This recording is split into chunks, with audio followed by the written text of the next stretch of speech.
Bismillah, alhamdulillah kita ketemu lagi bareng gua Romi. Setelah menunggu mungkin ada 2-3 mingguan ya, akhirnya saat ini Oppo Find N3 yang Fold sudah ada, sudah ready, bisa dibeli. Kalau kemarin-kemarin kan itu masih pre-order dan ini katanya sih digadang-gadang adalah bakal menjadi lawan berat dari Samsung Galaxy Z Fold 5. Tapi sebelum itu gue mau shout out dulu buat sponsor kita di video kali ini. Adam Elements ini adalah brand pendatang baru yang khusus bermain di segmen aksesori. Contohnya nih kayak gini, ada wireless charger, ada nih travel charger, terus juga ada power bank, dia punya car charger dan lain-lain ya, kabel juga ada. Pokoknya lengkap dan ini adalah brand aksesori premium, cocok banget buat nemenin gadget-gadget kalian, apalagi kalau kalian pakai gadget yang menengah ke atas. Biar nggak cepat rusak harus pakai produk aksesori yang berkualitas. Untuk info lebih lanjut langsung cek aja di deskripsi. Oke, kita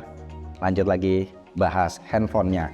Nah, ini adalah Find N3, ini versi resmi. Gua udah pakai handphonenya selama 3 hari, tapi gue pengen kasih lihat ya penampakan boxnya itu kayak gimana. Nah, ini adalah versi 16/512GB, warnanya warna emas berkilau, dan by the way ini dia didesain oleh Oppo, dibuat di Indonesia. Mantep ya, Oppo udah bisa bikin handphone Fold ya di Indonesia, diproduksi oleh PT Bright Mobile Telecommunication. Nah, experience ngebukanya dia cukup mewah, jadi kita begini nih, kita buka set, dia langsung tuh keangkat. Terus kita juga dapat charger, ini Fug ya, Super Fug. Terus di sini kita juga dapat ada casing dan ada buku-buku nih ya. Tuh ada kartunya juga. Terus di sini, nah ini casingnya seperti ini, casing premium. Wah, mantep banget ya. Dia teksturnya kayak kulit sintetis gitu, sesuai dengan warna handphonenya, dan juga ada kabel. Nah, dia kabelnya USB-A to USB-C. Oke, itu dia isinya. Nah, untuk handphonenya nih, kalau ada yang bilang ini adalah calon handphone Fold resmi terbaik, gue sih sebenarnya nggak menampik ya, karena ini memang sangat potensial gitu ya. Jadi pertama kali kita melihat ini handphone yang sangat-sangat intimidatif desainnya. Kenapa? Karena lensa kameranya nih ya, frame kamera ini sangat-sangat menonjol dan gede banget, mendominasi seperti ini. Terus juga untuk yang warna emas berkilau ini dia finishingnya licin ya. Sedangkan ada lagi satu warna yang lain yaitu hitam, dia kayak vegan leather. Kalau kita lihat ini bisa dibilang tipis banget ya, dan ringan. Jadi beratnya itu 239 gram kalau nggak salah. Terus untuk ketebalannya dia cuman 11,7 mm. Oke, kita body tour dulu ya. Di bagian atasnya ini ada grill speaker, ada 2 di sisi kanan dan kiri. Terus juga ada mikrofonnya, 2 lubang seperti ini. Terus di sisi kanan ada tombol power, ini nyatu dengan fingerprint, dan juga ada tombol volume, dia agak ke atas ya posisinya. Terus di sebelah kiri dia ada switch button ini untuk mute kayak iPhone 14 ke bawah. Terus juga di sini ada, di bawah ada grill speaker lagi, ada 2. Terus juga ada slot kartu di sini dan ada port USB-C. Oh ya, by the way, ini juga sudah ada IPX4 ya untuk splash proof. Jadi tahan cipratan air tapi nggak bisa diajak berendam gitu ya. Jadi bukan IPX8, dia masih IPX4. Dan untuk feel ngebukanya ini menurut gua, seingat gua ini lebih enteng dibanding membuka Galaxy Z Fold 5 gitu. Jadi bukan artinya ini nggak seret ya. Ini tetap enak, cuman pas kita bukanya ini rasanya itu memang nggak seberat si engselnya Fold 5, tapi tetap mantep. Terus juga untuk kris lipatan layarnya ini memang hampir tidak terlihat ya. Kalau kena cahaya banget baru tuh.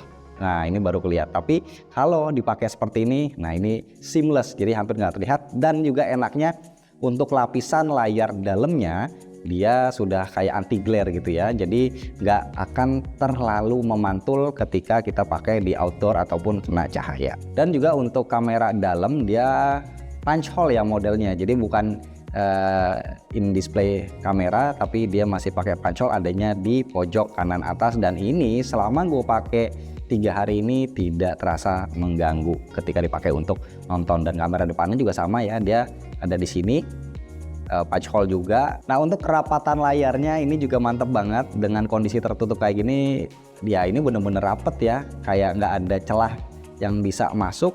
Dan dipegang pakai satu tangan ini memang masih sangat enak.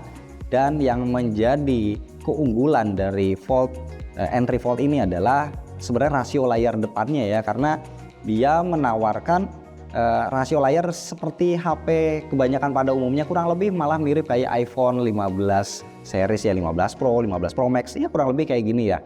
Nah ini kalau kita bandingin dengan Fold 5, sebenarnya untuk tingginya kurang lebih mirip ya, hampir sama, cuma lebarnya aja yang beda. Nah inilah yang bikin beda ya, karena Samsung Z Fold 5 memang dia terkenal punya rasio layar yang kutilang. Jadi kalau ditanya mana sih yang feel-nya lebih compact, kalau menurut gue pribadi secara subjektif gue menilai Fold 5 ini lebih compact gitu ya, karena pakai satu tangan itu bisa digenggam dengan sangat-sangat nyaman ya. Cuma memang ketika kita pakai layar luarnya ini untuk nonton atau ngetik itu butuh adaptasi, karena memang tidak selebar kebanyakan handphone pada umumnya. Nah gitu, kalau ini kan udah kayak layar handphone pada umumnya ya biasanya. Terus juga untuk ketebalannya nih si Oppo ini sedikit lebih tipis. Layarnya depan dan yang di dalam ini sama-sama menurut gue ini mengerikan ya, karena dia pakai panelnya LTPO3 OLED, sama-sama 120 Hz, terus juga sama-sama support Dolby Vision HDR, dan juga dia sudah support 1 miliar warna dengan peak brightness juga sama di 2800 nits. Nah untuk OS-nya sampai dengan saat ini dia Android-nya masih versi 13 ya, dengan security patch di September 2023. Terakhir gua cek semalam belum ada update terbaru lagi. Nah si Oppo ini juga nggak kalah ya. Contohnya misalkan kita buka Google Play Store seperti ini, terus kita mau buka satu aplikasi lagi, kita bisa langsung seret nih, di bawah ada taskbar, mirip seperti Samsung ya, kita tinggal seret aja seperti ini, atau kita bisa pakai gesture seperti ini, kita belah langsung terbuka, kita pilih satu lagi aplikasinya mau apa. Nih gue pilih galeri, langsung terbuka kayak gini, jadi ada di kiri kanan, contohnya kayak gitu. Misalkan lagi kita mau buka pertama yang kita buka YouTube, terus yang kedua kita buka Google Chrome seperti ini. Nah kita setel nih, misalkan video YouTube ya, kita setel kayak gini. Ini gue kecilin dulu volumenya. Oke, kita setel kayak gini. Ini lagi bermutar videonya. Ini seperti ada dua aplikasi yang seamless. Jadi kalau kita mau pindah ke Chrome, kita tinggal tap kayak gini, tuh dia kebuka seperti ini. Kita bisa geser sini, kita bisa zoom out, zoom in kayak gitu ya. Kalau kita mau pindah lagi ke YouTube, tinggal di tap aja, jadinya seperti ini gitu. Atau kita bisa juga pindah posisi, mau ditukar yang kiri ke kanan, kanan ke kiri bisa, atau bisa juga pindah posisi atas ke bawah, jadi kayak gini. Dan kita masih bisa buka satu aplikasi lagi, misalkan ya kita buka Facebook di sini contohnya, jadinya seperti ini. Selama pakai untuk jalanin aplikasi-aplikasi pada umumnya ya, gua tidak menemukan adanya kendala, jadi aman-aman aja so far. Misalkan kayak Facebook nih, rasionya dia bisa full seperti ini, atau misalkan kayak Instagram tampilannya seperti ini full. Kalau misalkan kita lihat story, ini juga aman ya, seperti ini, ada area yang terpotong jadi nggak full, tapi nggak ada yang istilahnya mengganggu atau minim bug lah kayak gitu ya. Jadi so far so good. Dan gimana kalau seandainya kita pengen switch ya ke layar luar nih dari layar dalam ketika nonton, jadi kita tinggal tutup aja. Terus opsinya nanti kita tinggal swipe aja, dia otomatis langsung akan nerusin. Atau kalau kita lagi nonton di layar luar, kita buka aja, dia otomatis langsung pindah ke layar dalam secara seamless. Jadi cepat banget ya perpindahannya, nggak ada delay atau loading lagi, benar-benar langsung memutar video saat itu juga. Nah sekarang gue pengen buka Netflix, kita lihat di sini apakah HDR-nya atau Dolby Vision-nya itu bisa terpakai dengan maksimal. Dan ternyata bisa. Wideband-nya L1 playbacknya dia bisa sampai dengan Full HD, dan HDR capabilitiesnya bisa ya HDR10 dan juga Dolby Vision. Jadi kalau kita buka di Netflix ya, jadi biasanya ada logonya tuh seperti ini, ada logo Dolby Vision. Nah sekarang kita pengen cek buat suaranya, speakernya.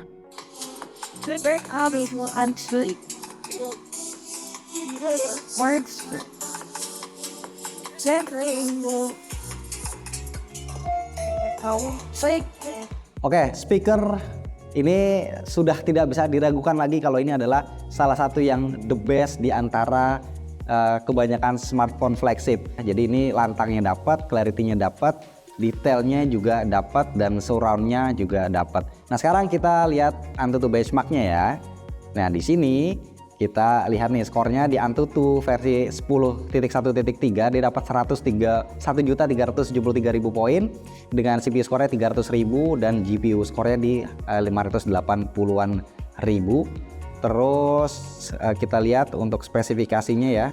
Jadi ini pakai Snapdragon 8 Gen 2 Adreno 740. RAM-nya ini 16 GB LPDDR5X, storage-nya 512 GB UFS 4. Dan untuk baterainya dia kapasitasnya 4805 mAh dengan super VOOC di 67 watt. Nah untuk ngecasnya ini gua udah tes ya. Jadi waktu yang dibutuhin itu beda-beda tergantung kita lagi nyalain atau ngecas dalam kondisi mati, tapi rata-rata itu berkisar antara 50-an menit sampai 1 jam 10 menit. Selama gua pakai untuk kebutuhan harian gua ya, main game Clash Royale dan multimedia, sosmedan juga, itu gue dapat SOT antara 5,5 jam sampai dengan 6,5 jam, which is ini good banget ya buat handphone dengan baterai yang ada sedikit di bawah 5000 mAh. Dan kita beralih ke kamera. Yes, ini dia triple kamera 48 megapiksel PDAF-OIS, dan juga dia ada periskopnya 64 megapiksel 3 kali optical zoom, ini setara seperti 70 mm, dan lensa ultra wide-nya dia juga sama 48 megapiksel, tidak ada OIS-nya.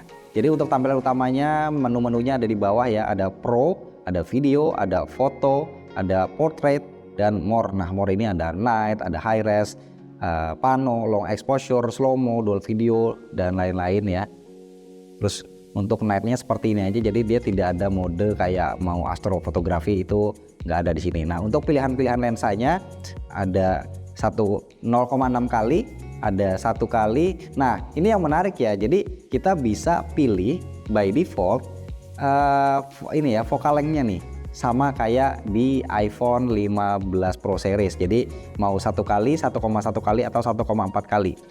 Tampilan depannya ini ya, 1 kali, 0,6 kali, ada 2 kali, ada 3 kali, dan juga ada 6 kali. Tapi kalau kita pentokin maksimalnya itu bisa sampai 120 kali. Dan ketika sudah mencapai zoomnya itu 20 kali, dia akan nongol nih untuk membantu ya picking fokusnya di sini di bagian atas kanan gitu. Nah untuk perekaman videonya resolusinya bisa sampai dengan kamera belakang 4K 60. Kalau kita aktifin HDR videonya ya, Dolby Vision-nya itu bisa mentok di 4K 30. Kalau kita balikin ke 60, HDR Dolby Vision-nya otomatis mati. Kalau kita mau pakai Ultra Steady-nya, dia mentok di Full HD 60 fps aja. Oke, untuk kamera depan, yes, kamera depannya dia bisa di 4K 30 fps. Sebenarnya sayang ya nggak bisa 4K 60, yang mana Samsung itu bisa di 4K 60, yang ini nggak bisa. Dan untuk nyalain fitur stabilisasinya, dia mentok di Full HD 30 fps aja. Jadi sama sekali tidak ada opsi untuk 60 fps di kamera depannya. Menurut gua ini salah satu yang cukup disayangkan ya, karena mengingat kameranya ini kan udah mantep banget yang belakang, tapi yang depannya untuk perekaman video agak sedikit kurang. Gue pengen coba experience buat motretnya. Ini ya, kita pakai lensa yang 1 kali. Untuk shutter lag-nya sih enak. By the way, untuk motret kondisi gelap ya, gue udah coba juga. Jadi ketika kita motret itu otomatis dia akan nge-force shutter speednya akan melambat sekitar 1 detik atau 2 detik ya. Jadi kalau posisi kondisi cahaya itu agak remang-remang, terus kita motret misalkan kayak anak, itu akan berpotensi untuk blur ya, karena yaitu tadi ada waktunya sekitar 1-2 detik untuk processing fotonya. Oke, kita udah tes buat foto-foto tadi, artinya sudah selesai untuk video first impression dan juga sedikit unboxing ya dari gua, karena menurut gua ini adalah handphone yang sangat-sangat potensial untuk sebuah handphone layar lipat, dan gua sendiri adalah pengguna Samsung Z Fold series dari Z Fold 3, Z Fold 4, Z Fold 5, dan melihat adanya si Oppo Find N3 Fold ini, menurut gua ini akan meramaikan persaingan dan paling tidak akan sedikit memaksa Samsung untuk bisa semakin berkreasi lagi. Nanti kedepannya mereka bikin Z Fold 6, entah itu akan melebarkan rasio layarnya atau bikin S Pen bisa built-in di dalamnya dan lain-lain ya, karena sejujurnya sebelumnya tidak ada yang bisa mendekati kualitasnya Samsung, dan ketika Oppo Find N3 Fold ini nongol, ini jadi salah satu yang paling bisa grecokin ya positioningnya Samsung untuk kelasnya smartphone layar lipat. Oke, segitu aja untuk video kali ini, dan kita akan balik lagi dengan video reviewnya insya Allah. Dan buat teman-teman yang pengen lihat harganya, dan juga jangan lupa buat yang nyari aksesori Adam Element bisa langsung cek di deskripsi. Thank you.